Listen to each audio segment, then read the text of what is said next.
Baiklah, kita lanjutkan pada pembicara kedua, yaitu Dr. Habibie akan menyampaikan bagaimana peranan dari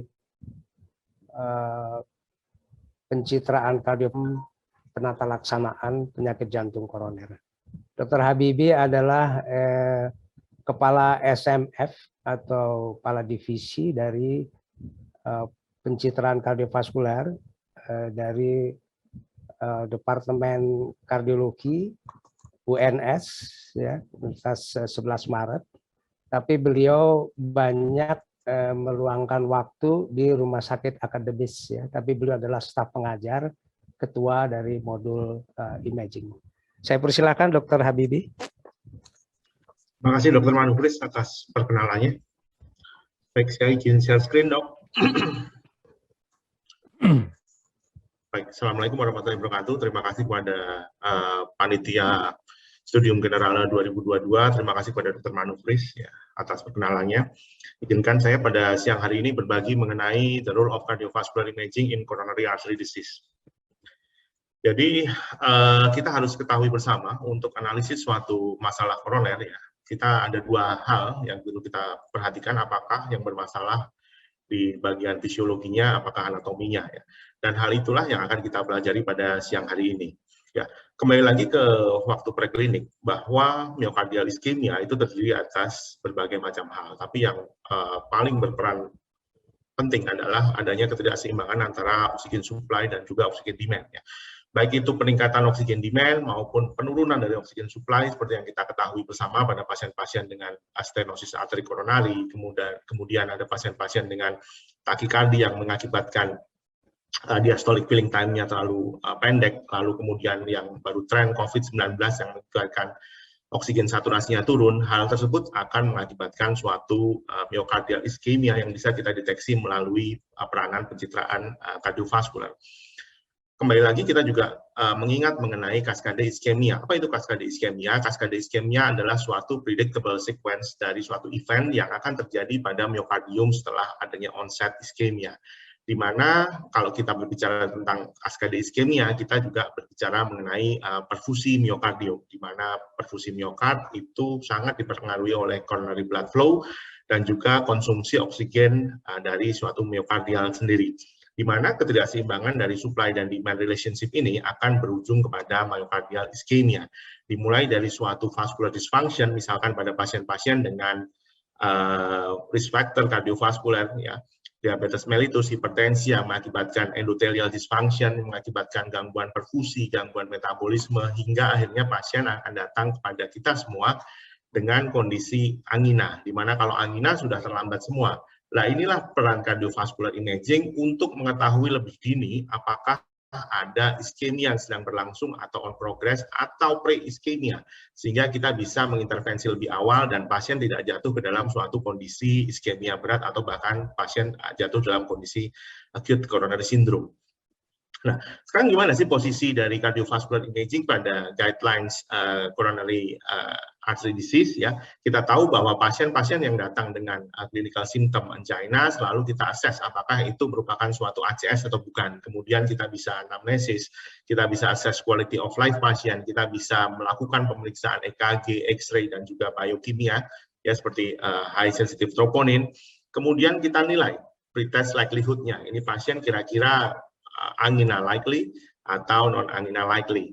Kemudian baru setelah itu step kelima adalah kita memberikan pasien opsi untuk melakukan diagnostic testing. Apakah perlu diagnostic testing untuk fisiologinya, untuk aliran darah koronernya, kebutuhan oksigen jantungnya, ataukah hanya cukup anatomical study-nya, di mana kita bisa melihat coronary artery branch dengan stenosis yang ada di dalamnya.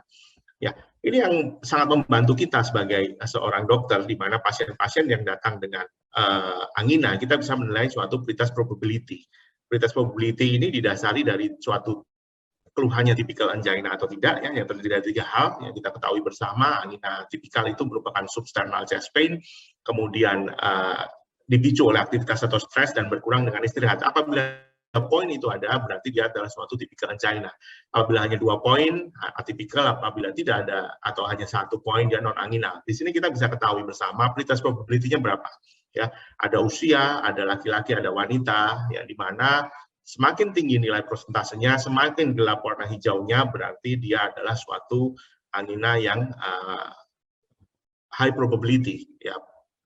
Kemudian setelah kita menilai probabilitas dari angina dari pasien-pasien dengan keluhan chest pain, kita bisa melakukan pemeriksaan tambahan. Seperti apa? Seperti exercise ECG. Ya, kita sering kirim pasien treadmill stress test, itu adalah untuk melihat apakah pasien likelihood-nya ke arah angina atau bukan, ke arah coronary artery disease atau bukan.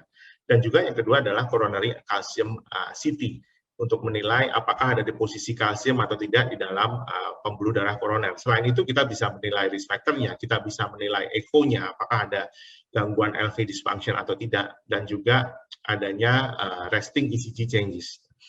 Kemudian dari guidelines tersebut, apabila pasien sudah terkonfirmasi ini adalah suatu angina pretest probability yang low, intermediate to high, maka yang harus kita lakukan adalah menawarkan pasien apakah harus dilakukan pemeriksaan tambahan atau tidak, baik itu functional study maupun anatomical study. Anatomical study akan dilakukan pada pasien-pasien dengan low clinical likelihood, di mana kita bisa melakukan CT angiografi, dan kemudian atau kita bisa mengirim pasien kepada functional study, di mana functional study lebih disarankan pada pasien-pasien yang moderate to high clinical likelihood terjadinya suatu coronary artery disease yang dinilai dari pretest probability. Tapi kapan kita menggunakan invasive coronary angiography? Invasive coronary angiography atau kateterisasi jantung, kateterisasi koroner dilakukan apabila pada pasien-pasien dengan high clinical likelihood dan severe symptom refractory to medical therapy. Artinya pasien-pasien dengan high clinical likelihood dan simptomnya masih bergejala walaupun Anda sudah drug terapi yang optimal. Di situ baru ada tempat untuk dilakukan invasive coronary. Tapi kalau ini belum terpenuhi, maka sudah merupakan kewajiban bagi kita untuk menyarankan pasien melakukan functional study maupun anatomical study. Bisa kita switch functional dulu atau anatomical dulu, atau kita memilih salah satu di antaranya. Ya. Untuk menilai functional atau anatomical study, kita harus bisa menjawab beberapa pertanyaan tersebut bahwa ini, yaitu yang pertama, apakah pasien benefit dari revaskularisasi? Misalkan pasien sudah usianya sudah tua, kemudian harapan hidupnya tidak banyak, ya, atau pasien gagal jantung dengan akan kembali, mungkin pasien tidak benefit terhadap tindakan revaskularisasi. Ya. Kemudian yang kedua adalah, bisakah pasien exercise? Misalkan pada pasien-pasien usia tua, osteoarthritis, ya, mungkin dia tidak bisa exercise sehingga kita bisa memilih pencitraan anatomi di situ. Kemudian apakah pasien ada kontraindikasi terhadap exercise stress testing, ya. Kemudian apakah resting ECG-nya interpretable? Misalkan pada pasien-pasien dengan LBBB maupun RBBB, tentu saja akan sulit untuk menginterpretasikan apakah pasien dalam kondisi iskemik apa tidak apabila kita lakukan treadmill stress test misalkan. Kemudian yang terakhir adalah apakah pasien memiliki kontraindikasi terhadap pharmacological stress testing. Misalkan kita sudah tahu pasien ada asma, ya dia tidak bisa mendapatkan adenosin. Ya, pasien ada iskemik berat, ya tidak bisa mendapatkan dobutamine. Ya. Sehingga pertanyaan-pertanyaan inilah yang akan menuntun kita, ini pasien lebih baik dijadwalkan untuk melakukan anatomical study atau functional study.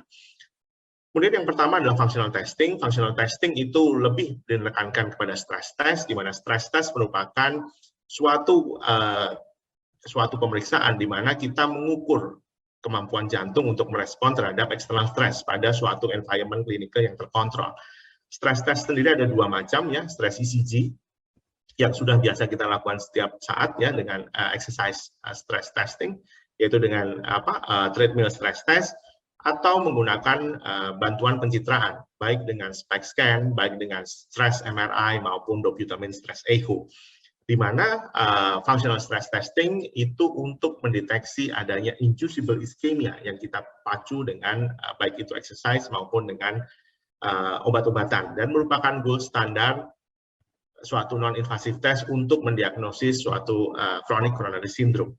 Dan non-invasive functional test ini berhubungan sekali dengan high accuracy terhadap mendeteksi adanya flow limiting coronary stenosis apabila dibandingkan dengan gold standard yang umum kita lakukan di bidang kardiologi, yaitu interventional functional flow reserve atau FFR menggunakan kateterisasi ya. Dan seluruh functional test didesain untuk memprovok cardiac ischemia dengan exercise maupun pharmacological stress agent, dan juga untuk meningkatkan myocardial workload dan juga oxygen demand untuk menginduce vasodilatation. Itu bisa digunakan untuk menilai apakah terdapat ketidakseimbangan antara oksigen supply dan juga oksigen demand. Nah, cuman functional stress testing itu ada beberapa limitation ya. Yang pertama adalah produksi iskemianya. Produksi iskemianya itu sangat tergantung sekali terhadap severity dari stres yang dilakukan pada pasien. Ya, misalkan pada pasien-pasien usia tua di mana tidak bisa melakukan exercise hingga optimal, hingga target heart rate yang kita tentukan, otomatis tidak bisa memicu timbulnya suatu iskemia. Atau mungkin pada pasien-pasien dengan derajat stenosis yang kurang dari 70%, di mana tidak ada gangguan flow, ya otomatis dia tidak akan bisa mencetuskan iskemia seperti yang kita inginkan. Ya. Nah, kemudian bagaimana dengan functional stress test dalam hal cardiovascular imaging? Stress test imaging teknik memiliki several advantage dibandingkan conventional exercise ECG stress testing. Yang pertama adalah adanya superior diagnostic performance ya, untuk mendeteksi coronary artery disease, karena kita bisa melihat secara nyata di mana letak iskemianya, tidak dengan ECG.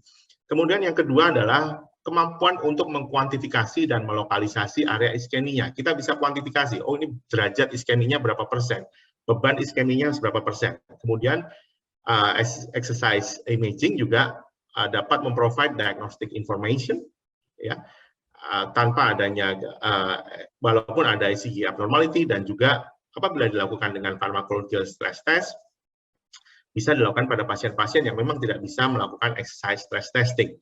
Dan hal tersebut sangat superior terhadap exercise stress testing karena dapat melokalisasi maupun mengkuantifikasi iskemia dan dapat ditranslasikan menjadi risk stratification sehingga pasien bisa terhindar dari invasif prosedur yang mungkin tidak diperlukan. Ya. Apabila iskemik burdennya tidak tinggi, ya kita tidak perlu mengirim pasien kepada suatu kateterisasi koroner, dan itu bisa menghemat biaya kesehatan yang sangat luar biasa tingginya. Ya.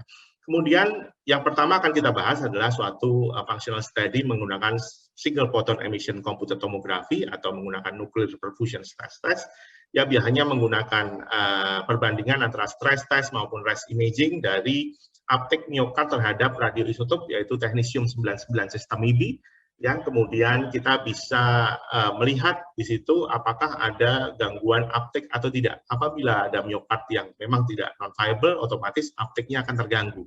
Namun sayang, spek ini sangat jarang sekali ditemukan di Indonesia, hanya beberapa center yang memiliki spek scan, ya, sehingga banyak sekali kegagalan akibat untuk mendeteksi iskemia dari spek scan tersebut, termasuk tadi limited access maupun reportnya tidak confidence karena adanya rendahnya spasial resolusi dari spek scan. Kita bisa melihat di sini bahwa pada pasien-pasien dengan gangguan iskemia, gangguan perfusi pada coronary artery disease, di sini left anterior descending, kita bisa lihat ada terdapat gangguan perfusi pada saat stres. Di sini kita lihat kalau kita bilang lingkarannya nggak utuh ya, ini adalah short axis. Di sini ada gangguan perfusi saat dilakukan stres dibandingkan saat dilakukan resting. Kita bisa hitung berapa beban iskemianya. Kemudian yang kedua adalah dobutamine stress echo. Ini juga lumayan sering dilakukan, di mana dobutamine stress echo itu untuk dilakukan dengan exercise stress test maupun dengan dobutamine, di mana dia akan meningkatkan oksigen demand dan otomatis akan meningkatkan iskemia. Tapi superiority-nya adalah itu widely available, namun limitation-nya kita harus hati-hati sekali karena risiko terbentuknya malignant arrhythmia karena induksi dari dobutamine dosis tinggi, dan juga limited spatial resolution pada beberapa pasien. Misalkan pada pasien-pasien PPOK, di mana akan mengganggu sekali Windows echo-nya, ya kita tidak bisa melakukan dobutamine stress echo. Ya, ini adalah sebagai contohnya di mana kita menilai saat resting, ya. Kemudian dengan dobutamine dosis rendah dan dobutamine dosis tinggi, ternyata kita lihat ada perubahan wall motion abnormality, gerakannya semakin lama semakin jelek. Otomatis terindikasi bahwa area left anterior descending pada septum maupun pada anterior wall-nya itu terganggu perfusinya akibat adanya stenosis pada area left anterior descending. Kemudian yang ketiga adalah adanya cardiac magnetic resonance imaging testing, di mana CMR ini merupakan suatu one-stop solution, ya, imaging teknik untuk mendeteksi iskemia, dan juga kita mendapat bonus menilai viability dari myocardial tissue, karena adanya tissue characterization yang sangat luar biasa mumpuninya yang dimiliki oleh MRI, ya, di mana kita sangat bergantung sekali pada gadolinium enhanced contrast, di mana pada early enhancement kita bisa melihat ada tidaknya perfusi, gangguan perfusi, dan pada late enhancement kita bisa melihat ada tidaknya viabilitas dari miokard yang jaringannya mati atau jaringan hidup, itu bisa kita nilai dari late enhancement-nya. Namun ada beberapa limitasi apabila dilakukan di Indonesia. Yang pertama adalah MRI merupakan tools yang sangat mahal sekali dan juga maintenance-nya sangat tinggi, sehingga bisa dibilang MRI ini adalah proyek rugi rumah sakit. Ya, hanya kita mendapatkan prestis, namun cost-nya sangat luar biasa tinggi sekali untuk beban rumah sakit. Yang kedua adalah limited center dan juga expert. Kita ketahui bahwa MRI kardiak di Indonesia hanya beberapa bisa dilakukan di Jakarta, Bandung, Surabaya, dan juga Yogyakarta, sehingga sangat terbatas sekali penggunaannya di Indonesia untuk bidang kardiovaskuler. Ya, kita bisa lihat di sini perbandingan MRI dari early gadolinium enhancement. Pada stress perfusion, di rest semuanya tampak baik-baik saja, ya, tapi di stress kita bisa lihat ada defek perfusi di area anterior. Ya, kemudian kita bisa evaluasi, oh ternyata LAD-nya bermasalah di sini, ya. Kemudian pada late gadolinium enhancement kita bisa lihat di sini, ya, ternyata ada enhancement dari gadolinium yang terlambat. Di sini ada fibrosis, ya, kita bisa lihat transmorality-nya berapa persen, kemudian bisa kita bandingkan dengan wall motion abnormality. Kalau kita lihat di sini area inferolateralnya gerakannya sudah tidak bergerak, oh ternyata kita lihat di sini ternyata ototnya sudah non viable. Bagian anterior gerakannya juga sudah jelek, tapi ototnya masih viable, sehingga pasien ini kemungkinan benefit untuk dilakukan reperfusi pada area LAD teritori, area anterior. Tapi untuk RCA teritori bagaimana? RCA teritori sudah terlanjur ototnya mati, ya, ototnya ada fibrosis, sehingga mungkin RCA teritori tidak perlu dilakukan reperfusi. Sehingga dengan menggunakan MRI ini kita bisa memilih-milih kira-kira region mana, vessel mana yang bisa dilakukan reperfusi. Namun ada diagnostic gap dari pemeriksaan cardiovascular imaging ini, yaitu stress test defect significant obstructive CAD. Untuk pasien-pasien dengan coronary artery disease yang non-obstruktif, functional stress testing failed untuk bisa mendeteksi. Kemudian, begitu juga functional stress testing tidak bisa mendeteksi early no flow limiting disease, di mana still progress and cause infarction. Misalkan pada pasien-pasien usia muda, di mana terjadi vulnerable plaque, plaque-nya cuma 20-30%, belum mengganggu aliran, tapi vulnerable. Sangat berisiko sekali untuk rupture dan untuk timbul ACS. Itu tidak bisa dideteksi menggunakan functional stress testing. Nah, apakah ada potential role dari anatomical study di sini? Ya, kita tahu bahwa koroner itu adalah suatu fenomena gunung es, di mana functional testing hanya bisa mendeteksi permukaannya saja, tapi di bagian bawahnya still undetectable. Kenapa bisa seperti itu? Kita ingat lagi pelajaran histologi, di mana progresi aterosklerosis itu menggunakan fenomena Glagov. Ya, fenomena Glagov itu adalah patensi lumen itu cenderung dipertahankan oleh coronary artery disease dengan eccentric remodeling atau remodeling keluar, sehingga potensinya lebih dipertahankan walaupun sudah ada masalah. Padahal masalah ini apabila kita bisa tekan di awal, kita bisa limiting di awal, otomatis outcome-nya akan lebih bagus dibandingkan apabila kita terlambat. Dan ternyata functional testing sudah sangat terlambat. Dia hanya bisa mendeteksi pada moderate to severe coronary artery disease, sehingga disitulah masih ada tempat untuk anatomical testing. Ya. Anatomical testing kenapa lebih unggul? Di sini apabila kita lihat dari suatu studi, pasien-pasien dengan angina apabila diberikan standard care plus coronary CPA dibandingkan standard care only, ternyata apabila di follow up hingga 4,8 tahun, pasien yang sudah diketahui coronary artery disease dan kita intervensi di awal memiliki resiko kematian dari coronary artery heart disease maupun non-fatal MI yang lebih rendah dibandingkan pasien-pasien yang dengan standard care only. Nah, anatomical study ini biasa dilakukan menggunakan suatu modalitas pencitraan yang disebut CT scan. Ya, CT scan itu saya yakin sudah sangat umum sekali dimiliki oleh seluruh rumah sakit di Indonesia, walaupun di pelosok-pelosok Indonesia, ya, beberapa teman saya di Bima NTT, kemudian di Bengkulu, itu sudah memiliki CT scan yang cukup mumpuni, 64 slides minimal, ya, di mana non-invasive visualization dari anatomi coronary artery disease ini memiliki resolusi yang sangat baik sekali apabila dibandingkan dengan invasive coronary angiography. Jadi hampir dikatakan mirip dengan coronary angiography, hanya ini non-invasive. Ya, cuma ada beberapa kelemahan. Apa saja kelemahannya? Nanti akan kita bahas, ya. Coronary CTA dan juga invasive angiography exhibit a high degree of concordance, sehingga mirip satu di antara yang lainnya. Kemudian CTA lebih sensitif untuk mendeteksi obstructive coronary artery disease, terutama pada stenosis lebih dari 70% dibandingkan dengan functional testing menggunakan nuclear MPI dari SPECT scan. Namun akurasi dari CCTA ini akan terganggu apabila kita dapatkan heavy calcification, di mana calcification apabila dengan CT scan akan memberikan blooming artifact sehingga bisa mengacaukan pembacaan derajat stenosis yang kita inginkan, ya. Kemudian CCTA ini sendiri ada dua hal, ya, yang bisa dilakukan. Yang pertama adalah calcium scanning, di mana calcium scanning itu untuk screening awal, ya, untuk menilai apakah clinical likelihood-nya ke arah coronary artery disease atau tidak. Calcium scanning ini sendiri untuk men-screening adanya calcification atherosclerotic plaque burden, di mana harusnya di pembuluh darah tidak ada kalsium. Ya, kalsium itu harusnya cuma ada di tulang dan gigi, tapi apabila sudah mencapai kalsium itu mencapai pembuluh darah, berarti something shit is happen. Ya, ada sesuatu yang nggak beres nih di dalam coronary pembuluh darah koronernya tersebut. Ya, kita bisa mengklasifikasikan terhadap menggunakan Agathon score, ya, kalsium score ini apabila minimal 0 sampai 9, ya kita bisa lebih santai-santai dibandingkan apabila kalsium burden-nya kita kalkulasi dia lebih dari 400, di mana itu sangat berhubungan sekali terhadap prognostik ke depannya.